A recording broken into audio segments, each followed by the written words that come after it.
Hello there, you beautiful people. My name is Willow, and welcome to another Fallout 4 challenge run. In my last run, I tried to beat Cyberpunk 2077 with only quick hacks, which ended up being quite exciting, so today I'm going to take on something similar while we find out if I can beat Fallout 4 survival difficulty with only fire. Before we get into the run, let's lay down some ground rules. I can only use fire-based weapons to deal damage to enemies. I must play the entire game on the survival difficulty. I can't use bugs or glitches on purpose to exploit the game. I will only be using visual mods, and I cannot use console commands for anything but fixing bugs. With the rules of the run laid out, let's take a look at the challenge itself. Overall, I expect the early and late game to be the hardest sections of the run for me, as in the late game I think I'll struggle with things like ammo availability and damage output, while in the early game I know that obtaining fire weapons will take some creativity. Speaking of weapons, let's go ahead and cover the weapons available to me in this run, starting with what I'm not allowing in order to make this more interesting. I'm not going to be using any weapons with the incendiary legendary effect, or laser weapons that set enemies on fire as a bonus effect. This is mostly to keep me from using weapons like the Gainer, Righteous Authority, and Ashmaker to trivialize the run. And of course, nobody really clicked on this video expecting to see me use a revolver, minigun, and lasers over flamethrowers and Molotov cocktails. Moving on to what I will be using in the run, let's go down this short list together, starting with the least useful weapon,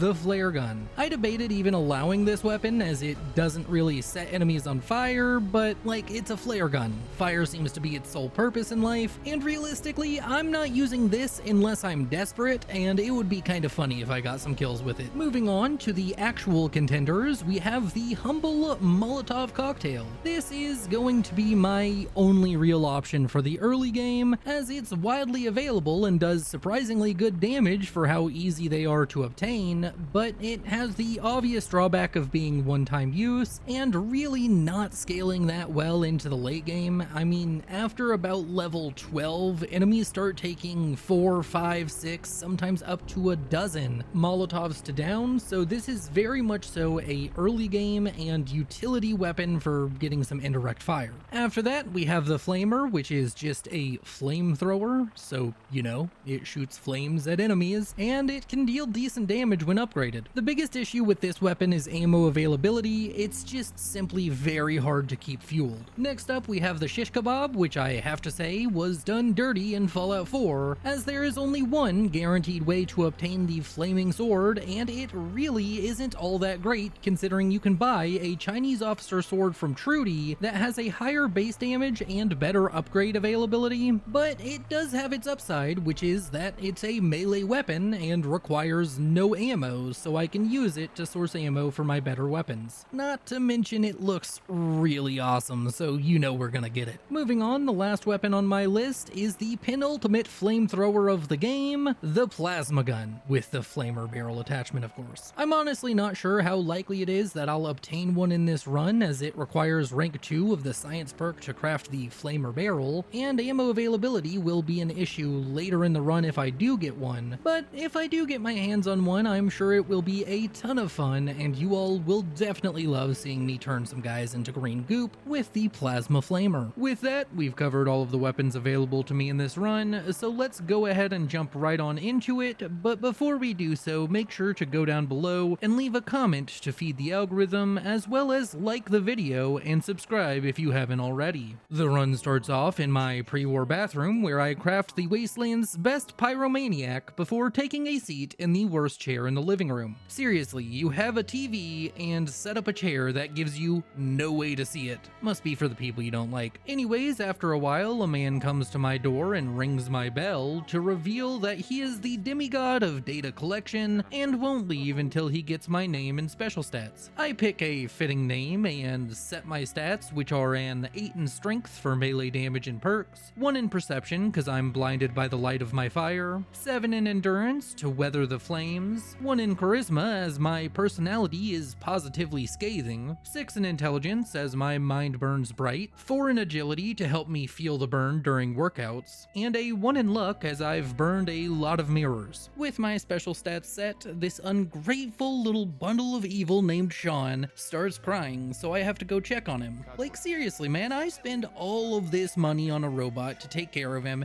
and what does he do, he just cries about it. Ugh. Anyways, the Chinese start creating spawn points for the sun across the country, so I have to run through the neighborhood towards Vault 111, and while I do so, I make sure to listen to a survival podcast using my wireless everyday earbuds from Raycon. I've been using the Raycon everyday earbuds for coming up on a year now, and they are absolutely perfect for me to take on my daily walks around the neighborhood. I think my favorite feature is the active noise cancellation, as it works incredibly well and allows me to listen to music, podcasts, or anything really, even in loud spaces. With Valentine's Day coming up, a pair of Raycons would make a great gift for your partner, especially if you all go to the gym together. You can even use them in the rain, as they feature IP66 weatherproofing, so feel free to grab your partner and go and reenact that classic movie scene with them of singing in the rain. If you want a pair of quality earbuds for an affordable price, make sure to go to buyraycon.com/willow to get up to 20% off your order site-wide. Yes, you heard me right, that is up to 20% off everything on Raycon's website when you go to buyraycon.com/willow. Let's jump back into the run, but with a twist. I just had dental surgery, and speaking hurts quite a bit, so the rest of this video is going to be voiced by Willow Down Under, otherwise known as Zeke.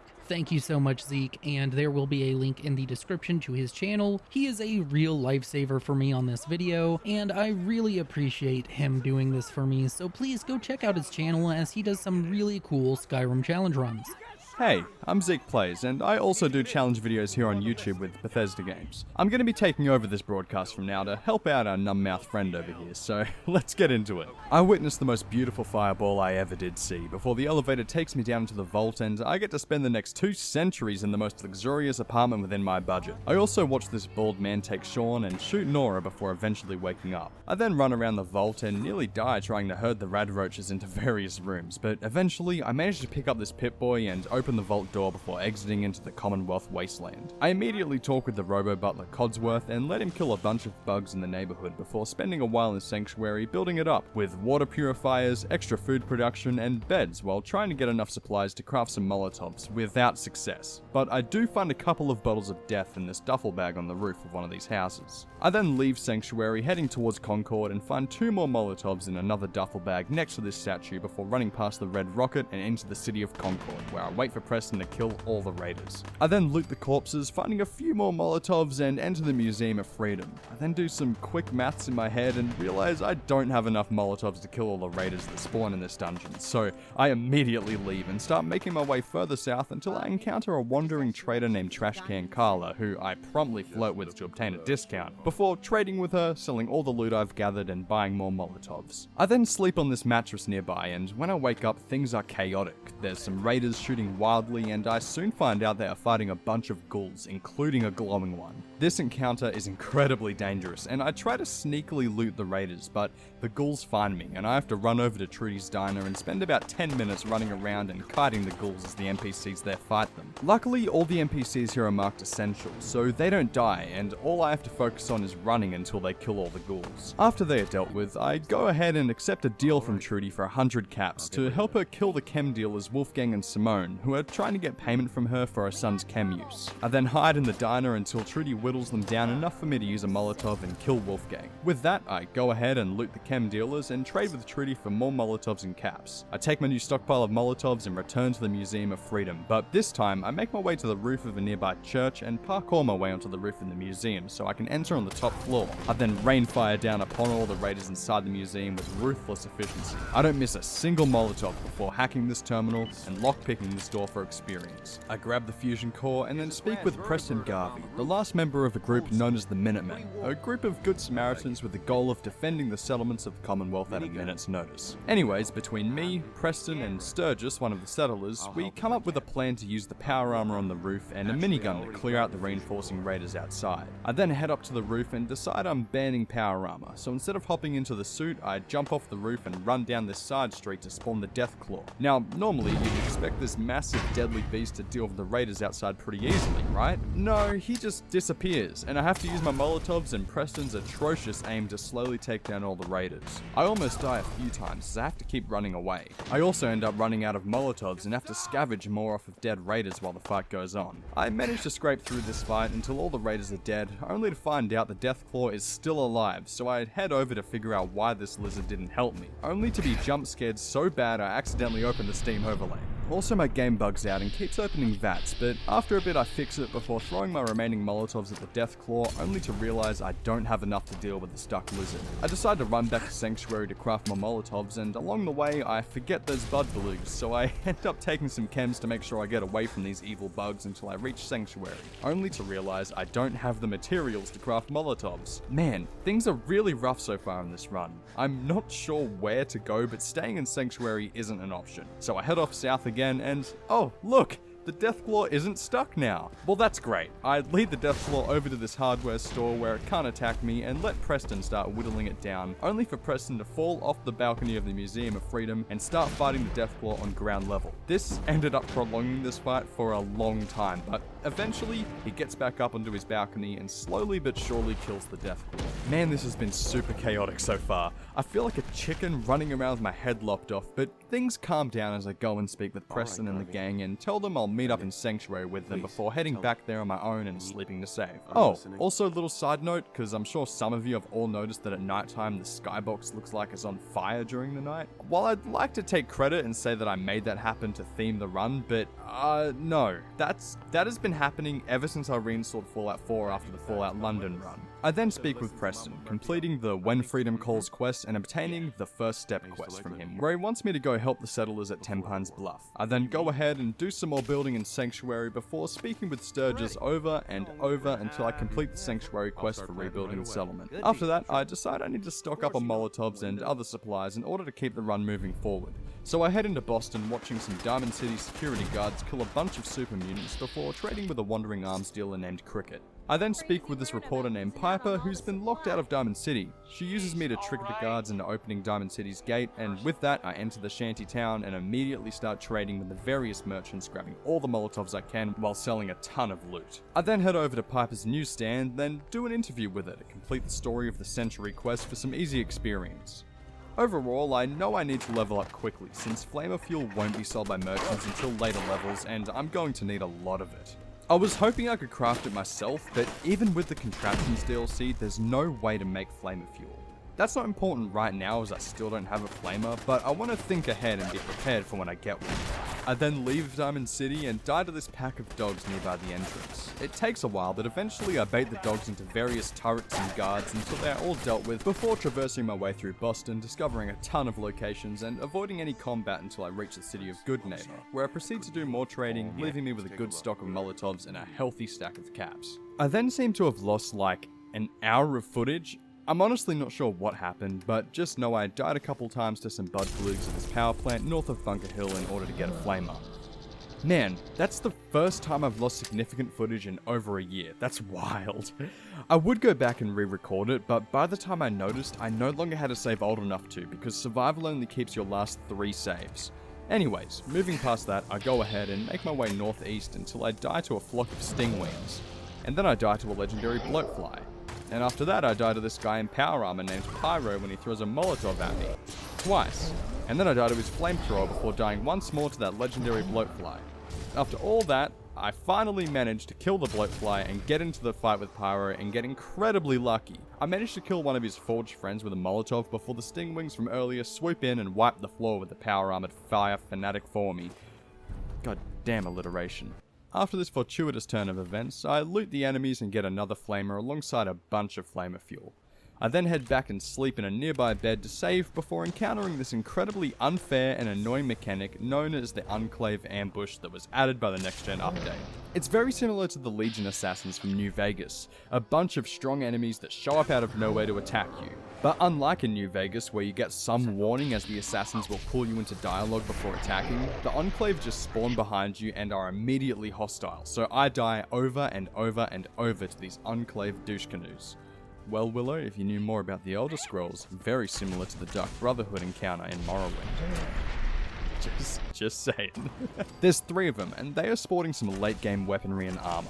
2 have plasma rifles, and the 3rd is in power armor and has an incinerator, which in a happy twist is a new weapon to add to my arsenal if I can down them. So there's a silver lining here. If I can deal with the Enclave, I get to upgrade my equipment quite a bit. Sadly, the most I was able to do was kill one of the 3 and loot his armor and plasma rifle before I ran out of Molotovs and had to run away. From there, I make my way to Watts Consumer Electronics and proceed to use the flare gun to bash some of the Mr. Handys to death, but this didn't give me any flamer fuel. So instead, I head over and trade with Trudy once again before making my way south to the Cambridge police station, where I proceed to sit amongst some foliage as Big Metal Man fights zombies for a while before agreeing to go on a stroll with him to the nearby rocket factory to get some doodad that his team needs. Along the way to the factory, I get to watch the man, whose name is Paladin Dance, kill a few raiders and some dogs while I get jump scared by some bloatflies, which I quickly kill with fire before following Dance into the rocket facility and, well, just watching him fight some more. Honestly, I'm trying to save resources and I just want the experience from this quest, so the only noteworthy thing that happens in this dungeon is me using the biggest fire-based weapon in my arsenal, a damned rocket engine, to burn a ton of synths and Dance alike. With the synths all dead and the doodad in hand, I head outside and complete the quest by speaking with Dance before trekking across the wasteland once more to take on something I've been putting off. In the northeast of the map, there's a pre-war building called Sorgus Ironworks that just so happens to be the home base of a group of raiders known as the Forged. They are also following the same rules of the challenge run, well, mostly at least, but unlike me, they get to spawn in at a much higher level, so I attempt to fight these fanatics, only to find out that my upgraded flamer does basically no damage to them while their flamers kill me in seconds.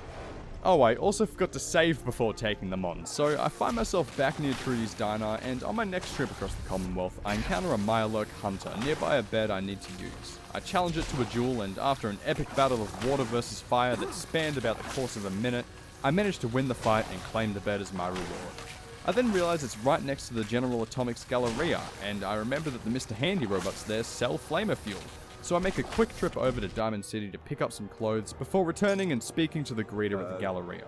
After going along with the idea that I'm the new supervisor, I don my new charisma boosting clothing and take some day tripper before riding up the elevator into the massive Mr. Handy statue and grab a card off this skeleton before speaking with the director and passing a speech check to convince him to open the Galleria once more. I then head around trading with the Mr. Handy vendors, only to be disappointed by how little flamer fuel they sell. With that, I return to Sorgus Ironworks to take on the Forge there, only to end up dying repeatedly to them. It's honestly just a brutal fight and situation in general, and I don't have enough ammo or Molotovs to make any real progress, but I keep trying various strategies to no avail.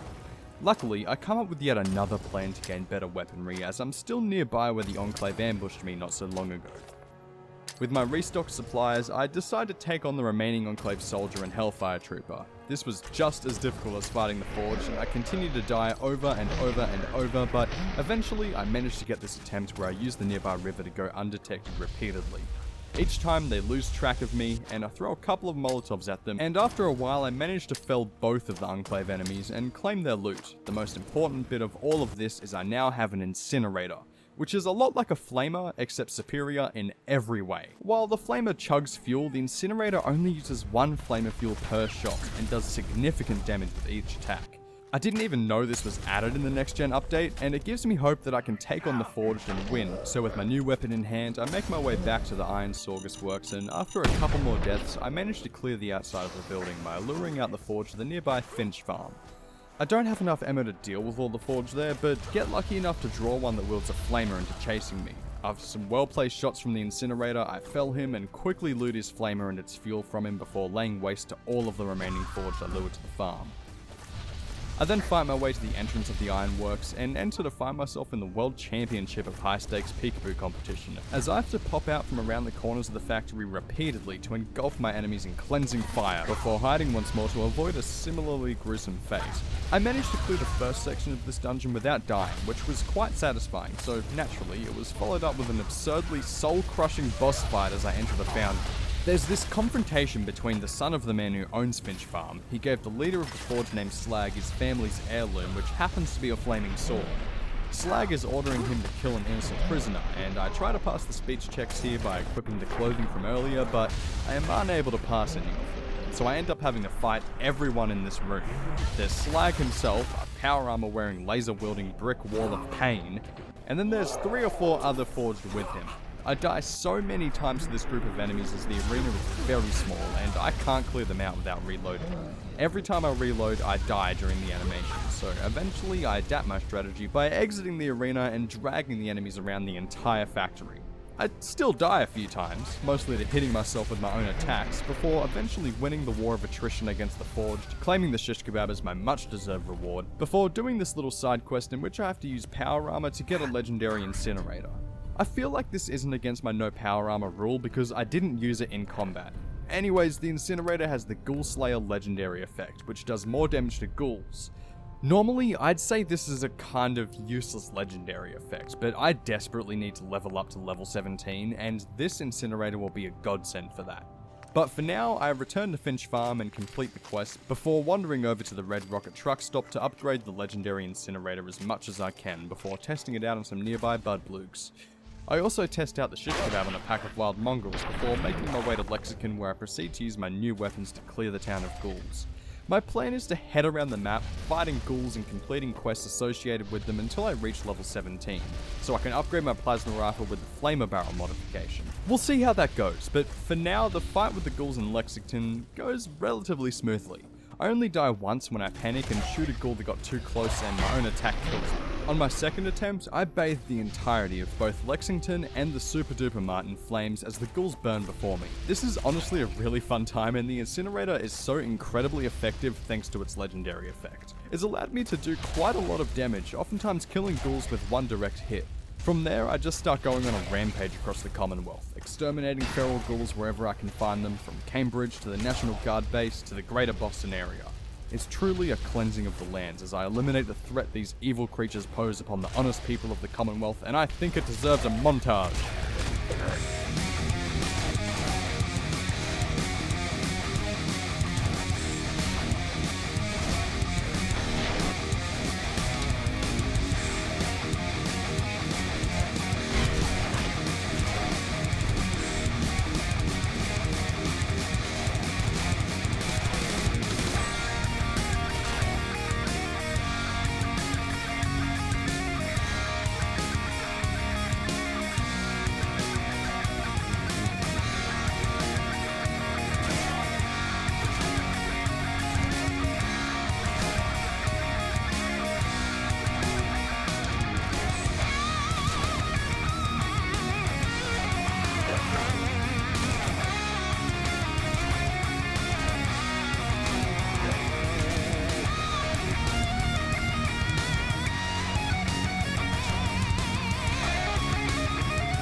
With all those ghouls dead, I find myself at level 16 and decide to take on a new threat in the form of the Raiders at Hangman's Alley to get the final level I need to reach 17 and modify my plasma rifle into a plasma thrower. I head over to Hangman's Alley and it's a cakewalk to kill all the Raiders. I just lob fire over the walls until the screaming stops and then enter the settlement and start building it up, gaining enough experience to level up. I then head over to Diamond City and trade for crafting supplies before returning to upgrade my plasma rifle to be a plasma thrower with better damage and added fire damage. With that, I think I'm good to start taking on the main story of Fallout 4. So I head over to Park Street Station and start a conflagration of combat between me and the triggermen of Vault 114. I try to use my entire arsenal throughout the dungeon, and it's super fun to swap between each weapon as they all work very differently and keep things fluid. Overall, the combat is somewhat tense as I nearly die a few times, but eventually I reach the room where Dino is holding Nick Valentine, a synth detective, hostage. I use all my Molotovs to kill Dino, which was very inefficient, but it works and I save the detective only to immediately die to the next group of enemies. Luckily I saved before, so I just go ahead and fight my way through the rest of the vault with Nick until we reach the exit and encounter Skinny Malone and his posse, who immediately die to a few shots from my incinerator before Nick and I exit the metro, and I tell him I'll meet him back at Diamond City, which I immediately do, and he interviews me about the kidnapping of my son. I tell him a bunch of stuff until he eventually says we should go check out the house of a serial man. I quickly run over to the mayor's office and steal a cornflakes key from the secretary's desk so we can enter Kellogg's house and search it. Eventually, we find a hidden room and some cigars, which we give to Dogmeat to track him down. I then make my way over to Fort Hagen, where I start off by destroying the turrets on the roof before entering the fort through the parking garage, where I slowly start fighting my way through the fort, using the indirect nature of the incinerator to take out a lot of the synths without even needing to see them. But unfortunately, I end up dying to this synth leader when I accidentally blow myself up. Trying again, I managed to tactically torch my way through each and every synth throughout the entire fort, one by one, only really struggling with this long hallway as I don't have great range with any of my weapons. Past that, I enter the room with Kellogg, and hot damn is he a tanky boy. He takes so many shots to down, but I managed to do so before scooping out his brains and reading his fanfiction. I then head up this elevator to the roof of the fort, where I open this door and witness the Brotherhood of Steel enter the Commonwealth in style. With that, I head over to Diamond City and start trading with the various vendors there to restock my ammunition supply. This is incredibly costly as I have really low charisma, but I managed to get a decent little stockpile of ammo for the incinerator and plasma thrower. Bullshit. I also speak with Nick and Piper about what happened at Fort Hagen, and it's decided we'll take a bit of Kellogg's brain to Dr. Amari in the memory den of Good Neighbor. So I do just that, and upon talking with the good doctor, I have to go waltzing through the memories of the serial man. This section is always boring, so skipping past it, we find out I need to go to the Glowing Sea to find a rogue Institute scientist named Virgil.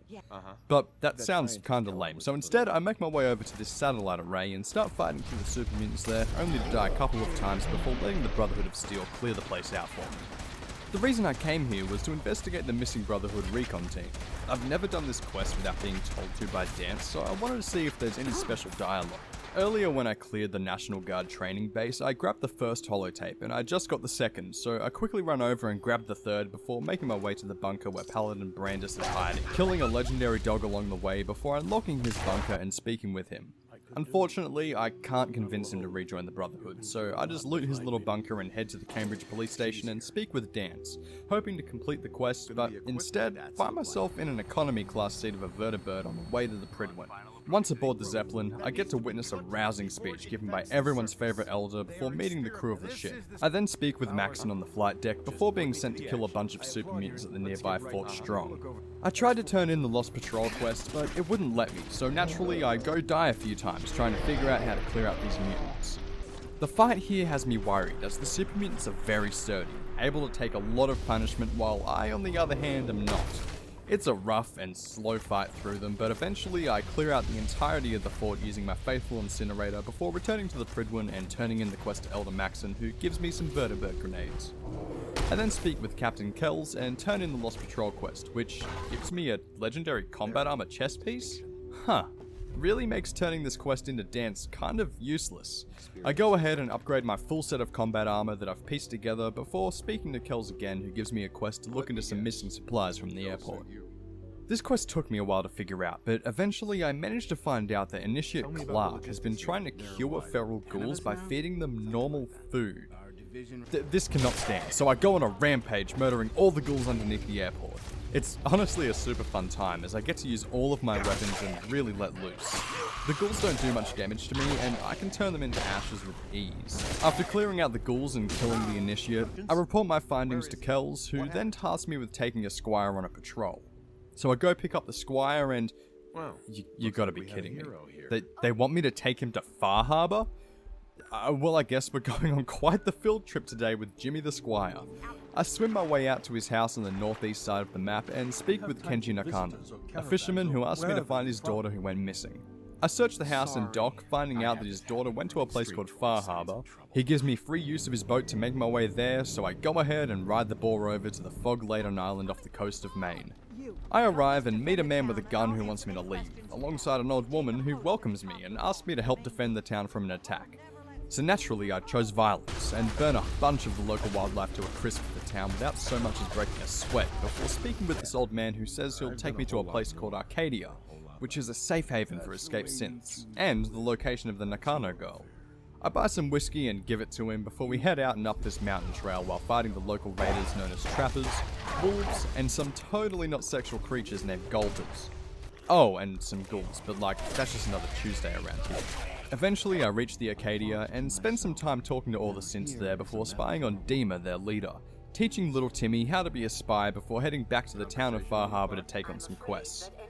I kind of want to run through all of Far Harbor with little Timmy, so the first quest I take is from this Miss Nenny robot who wants me to come investigate a murder at a nearby hotel. So I follow the robot up to the motel and put on a masterclass in ghoul gravekeeping for little Timmy. The incinerator basically deletes them with little to no effort. Overall, I'd give this place 5 stars, as the staff is really accommodating to my need for constant combat. Moving on, I enter a vault underneath the hotel and start working on a murder mystery where one of the inhabitants of the vault was murdered with a baseball bat. Oh, and all the inhabitants are robo-brains, which is quite funny. This quest is mostly running around, talking with the various eccentric robo-brains until I find out that the owner of the hotel killed one of the investigators staying there and made it look like he was dead instead.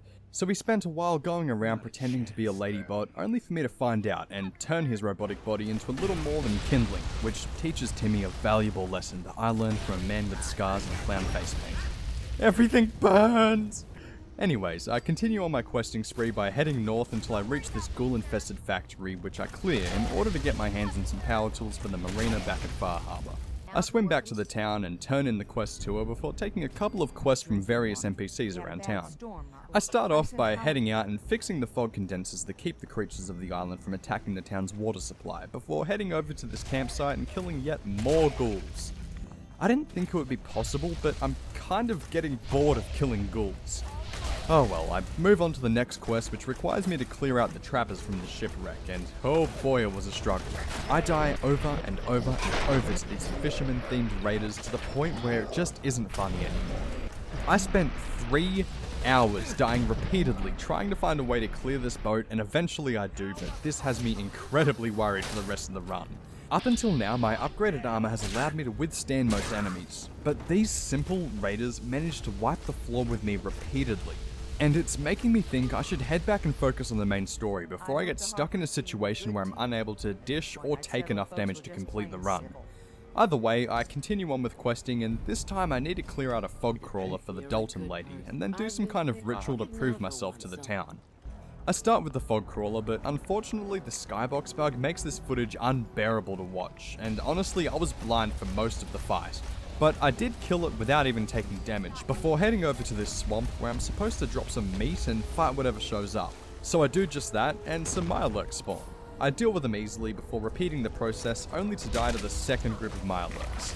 This basically seals the deal for me. I decide I need to get back to the main story before things scale too much further, so I quickly take Timmy over to this bowling alley and kill off all the ghouls inside without much of note happening, before speaking with Timmy. He tells me he'll report back to the Prydwen on his own, which, good luck, kid. With that, I return back to the Commonwealth using the boat, and then use a vertibird to get back to the Prydwen where I restock on supplies and turn in the Squire quest before making my way to Diamond City where I buy a hazmat suit before heading out to the Glowing Sea, which I navigate without issue, never having to fight anything along my way to Virgil's cave until inevitably dealing with the Deathclaw outside it using my trusty incinerator to fell the beast without getting so much as a scratch, before heading inside and speaking with the big green scientist. I then leave the cave and make my way east over to Sentinel site, so I can use a vertibird to get there later before calling in another vertibird to take me to the Cambridge police station. I then head over to Greentech Genetics to hunt down a Corsair for Virgil, and this dungeon was surprisingly difficult but fun at the same time. I die a few times here, but the gunners are a good challenge, and I find myself using my entire arsenal throughout the dungeon. The Corsair itself is incredibly difficult to kill, taking a ton of damage, On my first attempt, he wipes the floor with me, but going in the second time, I use the incinerator to shower him in indirect fire until he falls. With the Corsa chip in hand, I head over to the Old North Church and end up dying to my own attacks while trying to clear out the ghouls inside. But on my second attempt, I clear the ghouls, use this funny little decoder ring, and meet up the railroad who decide to decode the Corsa chip for me. I then head outside and swim over to the Prydwen to upgrade my armor once again before grabbing a vertibird over to Virgil's cave in the Glowing Sea, where I give him the Corsa code and he gives me plans to build a signal interceptor, a device that should allow me to teleport into the Institute. So naturally, I head back to the Prydwen and spend a long time talking to Maxon and Proctor Ingram before building said device using materials I've gathered throughout the run. I then speak with the Elder and Proctor again before teleporting into the Institute with the mission of recruiting Dr. Lee and finding my devil spawn of a child. So naturally, I speedrun the Institute section of this run as I quickly speak with Child Sean, Father, and Dr. Lee before going through the Bioscience section where they created super mutants, killing a ton of turrets and Assaultron in order to get Virgil's cure, as well as evidence to convince Lee to return to the Brotherhood. After that, I meet all of the division leads and speak with Father once more before returning to the Prydwen, where I speak with Elder Maxon, Proctor Ingram, and Lee again as they reveal the plan to rebuild Liberty Prime for the war against the Institute. After heading back to Diamond City to get some supplies and upgrade the shish kebab, I craft some magnets for Liberty Prime and then get told to head out to the Glowing Sea to find some nukes for his backpack. I meet up with Scribe Halen at the edge of the Glowing Sea and get a beacon to place where I find the nukes before riding a vertibird out to Sentinel site where I start fighting through a whole bunch of ghouls.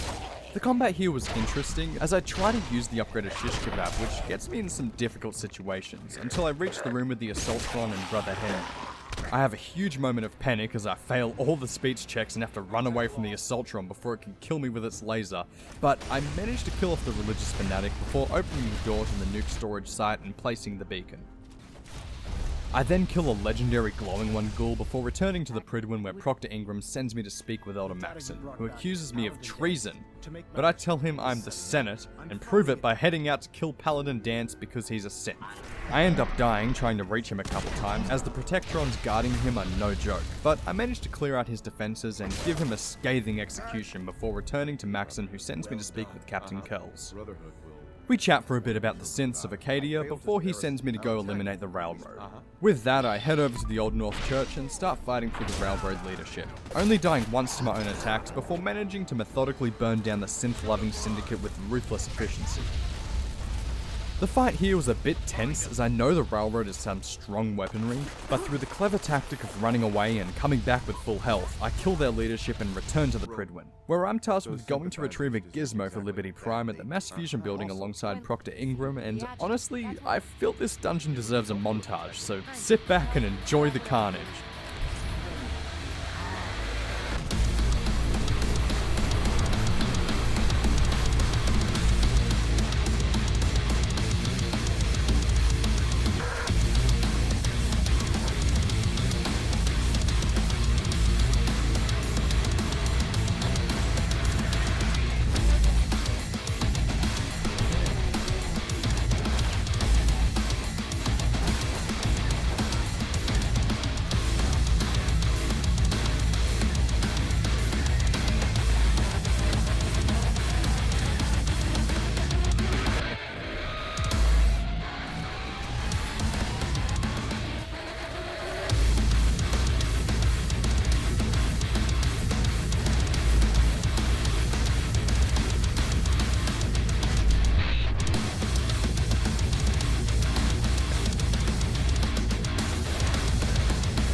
With the agitator obtained, I return to the Boston airport and shove it into Liberty Prime's backhole, before making my way over to the CIT ruins to start the final quest of the run. As we protect the big metal man from some synths, he eventually uses his face laser and a nuke to open an entrance into the Institute, where I go on the warpath, using every weapon in my arsenal to rip apart synths one by one, quickly felling all in the old robotics section before entering Bioscience and just as quickly dismantling the synths within. I then reach the main atrium of the Institute and use my plasma thrower to fell both the Corsa and the legendary synth there before letting my Brotherhood allies clear out the rest of the synths. I then head to Father's room and burn him to a crisp before lifting the lockdown only to die soon after to some reinforcing synths.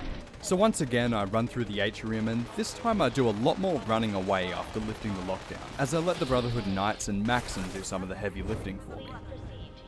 I then enter the advanced systems section and use what little plasma ammo I have left to clear it before entering the reactor room where I let Maxon and the Knights clear it out for me, as I provide some indirect fire using the incinerator.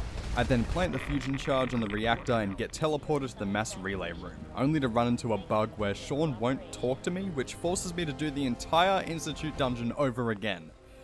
This was frustrating, but the second time around the game works properly. I abandon Synth Sean to die there and get teleported out of the Institute where I hit a big red button blowing up the futuristic underground utopia and answer the question, can I beat Fallout 4 survival difficulty with only fire? Yes. Yes I can. Thank you so much for watching. If you enjoyed this video, you'll probably like the video where I tried to beat Fallout 4 using only shotguns. A huge shout out to Zeke for helping me out with the voiceover on this. And of course, thank you to the channel members and patrons who support the channel. You all are beautiful, and this is Willow, signing off. I live inside my own world of make-believe. Kids screaming in the cradles, profanities. I see the world through ice covered in ink and bleach. Cross out the ones who heard my cries and watched me weep.